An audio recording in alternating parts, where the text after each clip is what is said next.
Good morning. I have a project that I'm currently working on behind the scenes.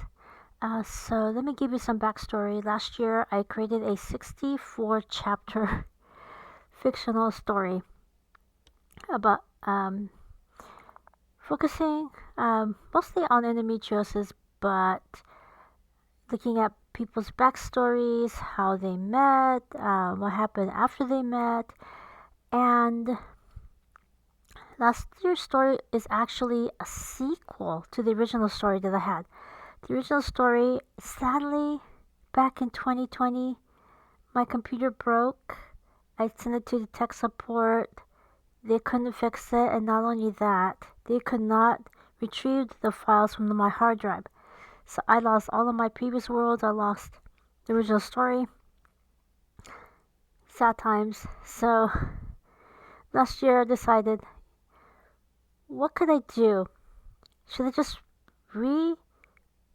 put together the original story, or should I make a sequel? And I decided, let me take a leap of faith. Let me do a sequel, introduce new characters, and then see where that takes me. So, first few months of the year, I actually revisited the story, and I thought, wait a minute. There's a couple of people, if they made a different decision regarding their surgery, the whole story about Erica would have been different. So that's what I'm working on right now. Going back and forth, and what I'm going to do, unlike last year where I was like week after week, let's work on this, let's work on this. This time I'm going to actually complete the story from start to finish. Reread it, make sure all the it's in chronological order. I'm not missing anything, or I'm not repeating myself. Also, that's the other thing too. I don't want this to be a repeat of last year's story, because nobody wants to, like, already read this part. But of course there will be some similarities, because some of the characters, one or both their parents are made in Japan Japanese, so there's some things that's gonna overlap. But I am going to make this mostly about two characters and the family. So let me give you a sneak peek.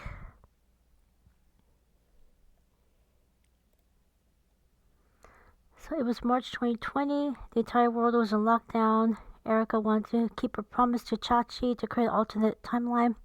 However, with each rendition, Erica's parents would have gone divorced sooner, which would have meant that Erica spent most of her childhood as a child of divorce. After going some back and forth, Kim joined the conversation. These past 2 decades, she felt poorly that she was the catalyst that started Erica's family's downward spiral. As a result, she figured out a different way that things could have gone better for Erica. Erica had a perplexed look on her face. Kim explained that she and Chachi married their first choice. Kim knew her made in Japan Japanese parents are xenophobic and homophobic. So when she accepted Peter's marriage proposal, she knew that it would force her parents to disown her. All of a sudden, Chachi's eyes lit up. Chachi did admit their marriage to Alex created a rift with her extended family in England and Japan. Although they accepted their parents' international interracial marriage, they forced their homophobic and transphobic extended family to accept their marriage to a person who had top and bottom surgery. Moreover, Kim said that before Peter passed, they had a lot of heartfelt and deep conversations about how things could have been. Kim also regretted the fact that their marriage meant he won't ever get the in-law experience. And knowing that he would only get one chance at marriage, this is a regret that she will live with the rest of her life. Moreover, she and Peter talked at length about what would have happened if she said no to his proposal. Japanese Americans, in contrast to made Japan Japanese, are complete opposite. After Japan bombed Pearl Harbor, Japanese Americans learned the hard way that they have to prove that they are good Americans. To that end, many married non-Japanese people and had mixed-race children. Their children do not need to prove that they're good Americans because they are already mixed race. Erica was in awe. So in the alternate timeline, Peter would have married somebody else. Before Kim could continue, Chachi also interjected. Chachi also had long discussions with her partner Alexandra, now named Alex.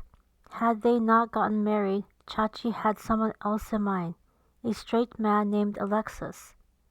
Erica was intrigued. Chachi never talked about Alexis in all the years they were friends. Chachi admitted that they do keep in touch with Alexis. He married somebody else and they have 2 children. After Erica carefully thought things through, she agreed to make her next film about how things could have been for Chachi and Kim. Erica would enter the film in the final act. In other words, she started the butterfly effect. The new timeline will start in 1989 and in 1999. The new story is Cho Koka, the butterfly effect. Now, I'm not finished with this story yet, so what I'm going to do, in a couple of days, I'm going to start another book review, so let me give you the title and the author.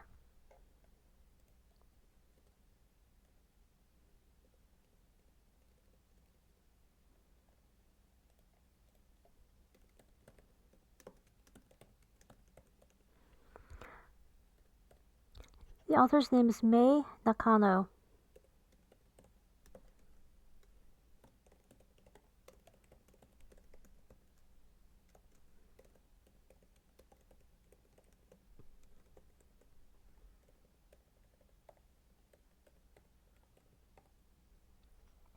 The title is Japanese American Woman, 3 Generations, 1890 to 1990. So this is 100 years of Japanese Americans living in California.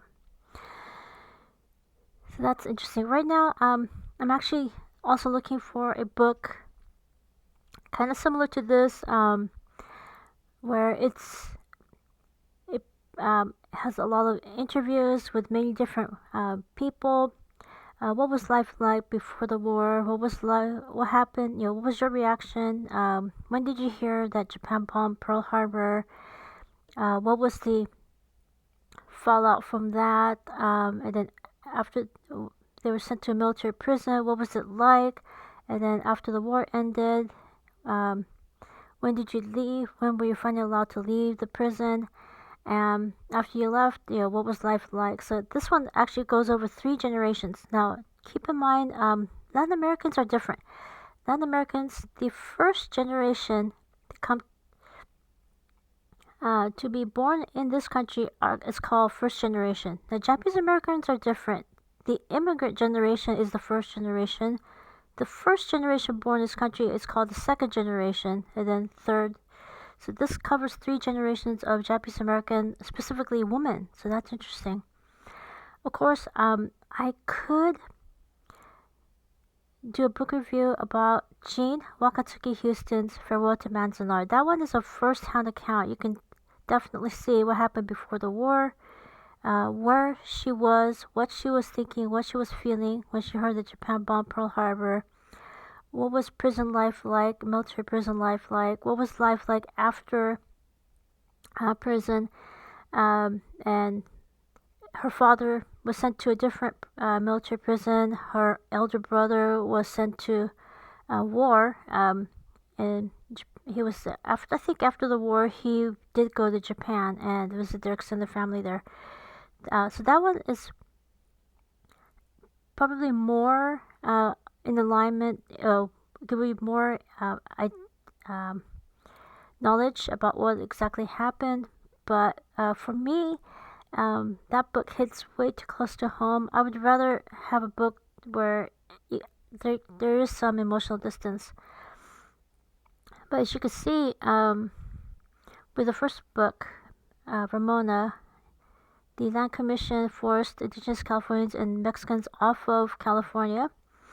And then the last book review, Chris Gardner, we learned through gentrification, African Americans were squeezed out of San Francisco. So yeah, you can see California has a history of kicking people out, because of their racial, ethnic status. But yeah, so my next book review in a couple of days, it's going to be a little bit separated from the actual experience, but it does interview a lot of women 3 generations before, during, and after the war. And I think this one's it's actually better because it will give you a bigger picture of exactly what happened and how the war affected them and how losing their land, their jobs, their property affected them. So I'll start down in a couple days. Questions, comments, constructive criticisms, asking for clarification, let me know, and I look forward to my next project. Take care. See ya.